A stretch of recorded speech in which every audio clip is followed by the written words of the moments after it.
ANA is one of country I's top footwear companies and other equipment. जो ANA है वो company आई का जो one of the top footwear companies है।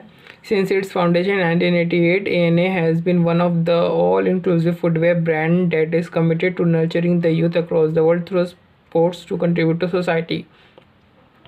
Over more than 3 decades, the company inherits its value and provides own products while capturing the changes in the social environment. Its state-of-the-art production facilities are located strategically across the country and produces all kind of footwear. ANA is best known for its high ethical standards towards its workers, supplier, and the environment, and voluntarily publish CSR report every year. कहना चाह रहा है कि जो ANA है वो country के top जो फुटवेयर कंपनीज में से एक है। ये इसकी जो प्रोडक्शन फैसिलिटीज़ है वो स्टेट ऑफ द आर्ट है। ये हर तरीके के फुटवेयर ये बनाता है और ये एथिकल स्टैंडर्ड्स को फॉलो करता है और ख़ुद ही जो है वॉलंटरी CSR रिपोर्ट हर साल पब्लिश करता है। ANA is organized into conventional and functional departments such as the procurement on order basis, sales and finance, most of which have their known reliable Excel sheet based system for planning and reporting. Consequently, it often fails to generate accurately, timely and consistent information to monitor its own performance. कह रहा है कि जो ANA है इस जो ये conventional functional department में की तरह ऑर्गेनाइज है, जैसे कि सेल्स के लिए अलग हो गया, मार्केटिंग के लिए अलग हो गया, फाइनेंस के लिए अलग हो गया डिपार्टमेंट। इस तरीके से फंक्शनल डिपार्टमेंट के बेस पे ये ANA जो है ऑर्गेनाइज है। और ये जो खुद जो अलग अलग जो डिपार्टमेंट है इनकी जो एक्सेल शीट जो लोग बनाते हैं, एक तो ये लेट बनती है और प्लस ये रिलायबल नहीं होती है। तो मतलब इनको जो है अपनी जो खुद परफॉर्मेंस है ये मॉनिटर नहीं कर पाते ठीक से ये लोग, इसलिए जो कंपनी है वो फेलियर को फेस कर रही है।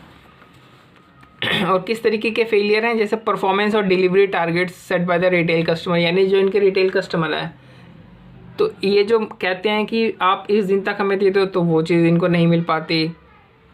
फिर परफॉर्मेंस उतनी अच्छी भी नहीं हो रही है, मतलब उतनी अच्छी परफॉर्मेंस भी नहीं हो पा रही है इनकी। In country I footwear market is competitive and seasonal. जो कंट्री आई में जो फुटवेयर मार्केट है वो बहुत ही ज़्यादा कॉम्पिटिटिव है और सीजनल है, यानी साल के कुछ ही महीनों में बहुत ज़्यादा बिक्री होती है, बाकी के महीने शांत पड़ा रहता है पूरा market he.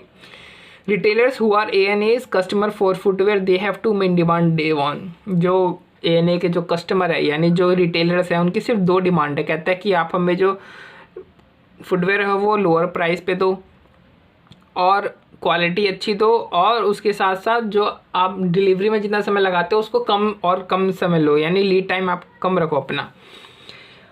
In order to comply with the retailers' demands, ANA competitors have discontinued all their own manufacturing facilities and outsourced all production to suppliers who have much larger production lines and lower cost। जो ANA के जो competitor उन्होंने क्या किया, आप खुद की जो उनकी प्रोडक्शन फैसिलिटीज़ थी उसको उन्होंने डिसबैंड कर दिया, अपनी जो प्रोडक्शन फैसिलिटीज़ वो बाहर आउटसोर्स कर दी। और इससे क्या हो रहा है कि उनको कॉस्ट जो है प्रोडक्शन की कम आ रही है। To reduce the shipment cost over long distance, customer have invested in advance procurement software to consolidate order so that each 40-foot shipping container gets fully loaded. Purchase invoice processing is also automated by the integration of information system into the supplier software.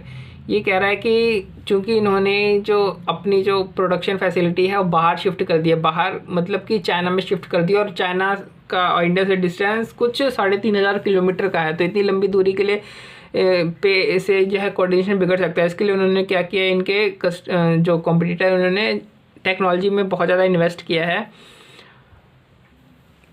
ये बात है बस।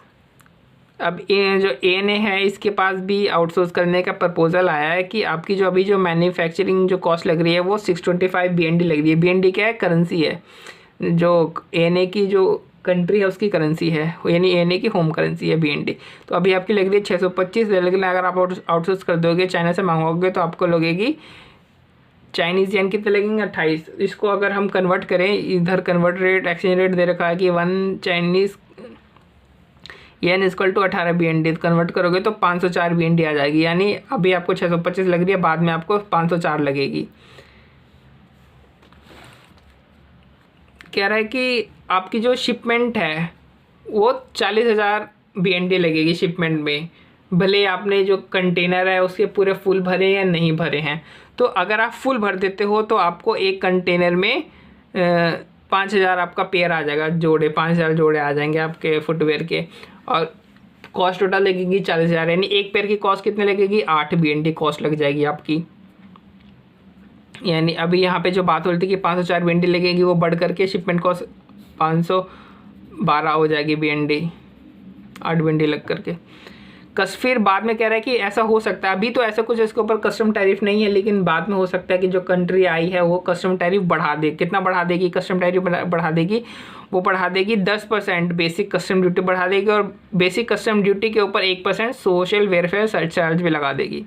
यानी अभी देखो अभी structure कैसा है, 18 CNY लगेगा, और बाद में क्या होगा 2.8, यानी इसके ऊपर 10% लग जाएगा, और फिर इसका 1% आपको सोशल वेलफेयर वाला सरचार्ज वो देना पड़ेगा, यानी टोटल 30.83 CNY बाद में लग जाएगा। इसको आप होम करेंसी में कन्वर्ट करोगे 18 से जो एक्सचेंज रेट है उससे इंटू करके, तो 554.94 BND लग जाएगा। और फिर हमें तो पता ही है कि 8 रुपये का हमारा जो शिपिंग कॉस्ट लग जाएगा, यानी 562.94 BND पड़ जाएगा। यानी बाद में अगर फ्यूचर में अगर कस्टम टैरिफ लगता है तो भी ये देखो 625 BND से तो सस्ता ही पड़ रहा है ना।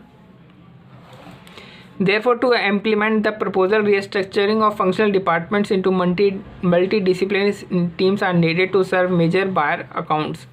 कह रहा है कि अगर आपको इस प्रपोजल को इम्प्लीमेंट करना है तो आपको जो फंक्शनल डिपार्टमेंट्स है उसको रिस्ट्रक्चर करना पड़ेगा, किसमें, मल्टी डिसिप्लिनरी टीम्स में, जहाँ पे कि एक टीम है उसकी की सारी जिम्मेदारी होगी related to buyer account management, from the order लेने से आफ्टर सेल्स सर्विसेज प्रोवाइड करने तक सारी जिम्मेदारी किसकी होगी, एक मल्टी डिसिप्लिनरी टीम की सारी जिम्मेदारी होगी।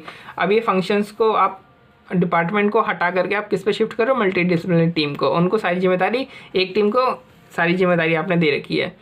मतलब इस तरीके से आप काफ़ी सारी टीम्स बनाओगे, एक टीम नहीं बनाओगे, काफ़ी सारी टीम बनाओगे, और हर टीम का जिम्मेदारी होगा कि जो ऑर्डर उसने दिया है उसकी आफ्टर सेल्स सर्विसेज तक वो सारी की सारी रिस्पॉन्सिबिलिटी फुलफिल करे। Team members dealing with buyers will work in ANA's corporate office, while those like QC etc. managing quality and supplier audit will work at the manufacturing site of the Chinese supplier। तो कह रहा है कि कुछ बंदे क्या करेंगे, ANA के कॉर्पोरेट ऑफिस में काम करेंगे, और कुछ बंदे सप्लायर के पास जाएंगे ताकि क्वालिटी चेक और क्वालिटी ऑडिट अच्छे से हो पाए और कोऑर्डिनेशन अच्छे से बैठा पाए। Teams will be given greater independence to selling prices to reflect market conditions or setting a price based on the value of the product in the perception of the customer।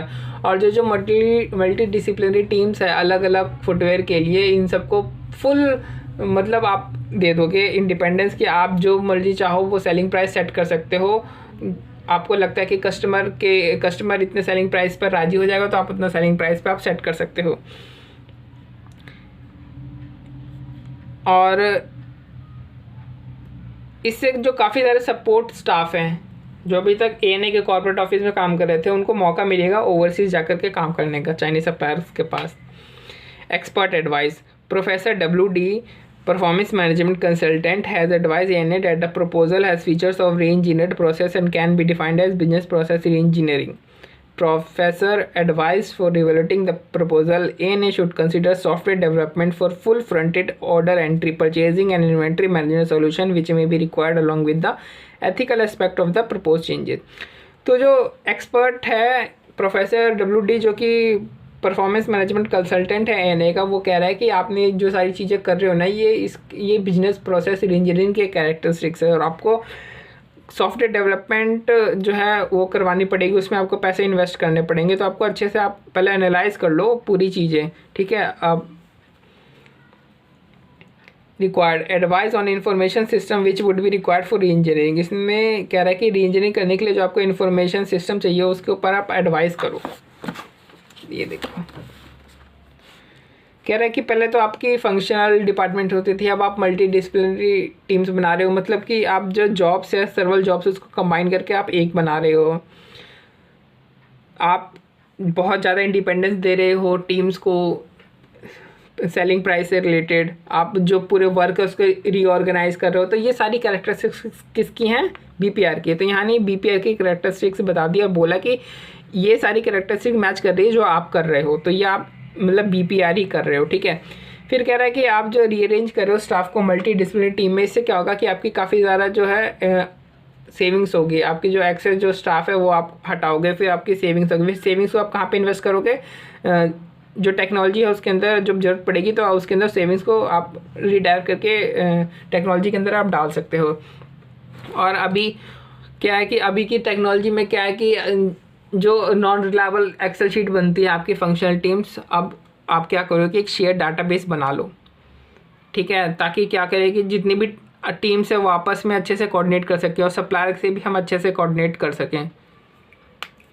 फिर कह रहा है कि आप सप्लायर के साथ एक बहुत अच्छा आप ये करो, इन्वेंट्री मैनेजमेंट सॉल्यूशन कर लो, ताकि आपका जो शिपिंग है वो शिपिंग चार्जेस कम हो जाए और जो कंटेनर है वो फुली लोड हो। ये पहला था।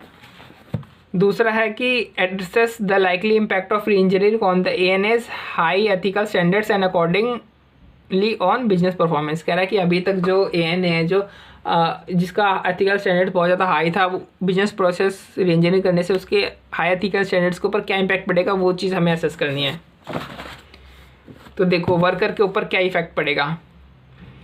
वर्कर काफ़ी सारे आप हटा दोगे, मल्टी डिसिप्लिनरी टीम बनाओगे तो काफ़ी सारे वर्कर अनएम्प्लॉयड हो जाएंगे। और जो कॉम्पिटिटर्स हैं उन्होंने चूँकि ऑलरेडी अपनी प्रोडक्शन फैसिलिटी चाइना में शिफ्ट कर रखी है, तो उनको नई जगह कहीं दूसरी जगह पे आपके कॉम्पिटिटर के पास उनको नौकरी भी नहीं मिलेगी। काफ़ी सारे जो वर्कर हैं वो डिफ़िकल्टी फेस करेंगे कि उनको नए जो है जॉब रोल दिए जाएंगे। इससे क्या होगा, वो उनकी प्रोडक्टिविटी भी कम हो जाएगी। काफ़ी सारे डिमोटिवेट भी हो जाएंगे कि इतने सारे लोगों को निकाल दिया गया है, कल को उन्हें भी निकाल दिया जा सकता है। फिर इसके कुछ अपसाइड्स भी हैं कि काफ़ी सारे जो स्टाफ है वो मोटिवेटेड फील करेंगे, एंथुसियास्टिक होंगे, क्यूरियस होंगे, तो उन जो नए जॉब रोल उनको मिला है उसके लिए बहुत ज़्यादा मतलब क्यूरियस हो जाएंगे, उनको बहुत ज़्यादा मन लगने लगेगा काम करने में। अभी तक क्या था, वो एक ही प्रोसेस फॉलो कर रहे थे तो मोनोटोनस हो गया था उनके लिए, तो उनको भी थोड़ा सा रिफ्रेश हो जाएंगे वो लोग भी। फिर सप्लायर कह रहा है कि अभी तक क्या था कि आपके जो सप्लायर थे वो आपके होम सप्लायर थे, तो आपका उनके पास अच्छा सा कंट्रोल था, आपका उनके ऊपर अच्छा सा कंट्रोल था। लेकिन अब आपने जो सप्लायर है वो चाइनीज़ सप्लायर चुनने की आप और जा रहे हो, तो उसके ऊपर आपका कंट्रोल ज़्यादा होगा नहीं। तो अगर सप्लायर कोई अनएथिकल प्रैक्टिस करता है तो इससे क्या होगा, आपकी रेपुटेशन ख़राब होगी और आपका जो फाइनेंशियल परफॉर्मेंस है वो भी ख़राब होगा, क्योंकि लोग अब जो है वो आपका प्रोडक्ट कम बाय करेंगे। अगर किसी अनएथिकल प्रैक्टिस के साथ भी आप भी एसोसिएटेड हो तो आप उसका अगर नाम ख़राब होगा तो आपका भी नाम ख़राब होगा। तो ऑफ इन्वायरमेंट की जो चाइनीज सप्लायर हैं उनका आपको पता नहीं है कि वो ऐसा क्या केमिकल या क्या इंग्रेडिएंट यूज़ करते हैं रॉ मटेरियल में जिसका इन्वायरमेंट के ऊपर इम्पैक्ट हो। तो आपको ये चीज़ बहुत ही मतलब अच्छे से आपको चेक कर लेनी चाहिए, नहीं तो इन्वायरमेंट के ऊपर बहुत बुरा असर पड़ेगा। तो ये हमने ये बिजनेस प्रोसेस इंजीनियरिंग का इम्पैक्ट देख लिया एनवायरमेंटल सप्लायर पे और वर्कर्स पे। अब हम इवैल्यूएट करेंगे how the BPR proposal can improve ANS performance in relation to retail customer. कह रहा है कि BPR जो प्रपोजल है वो किस तरीके से ANA की परफॉर्मेंस को इम्प्रूव कर देगा।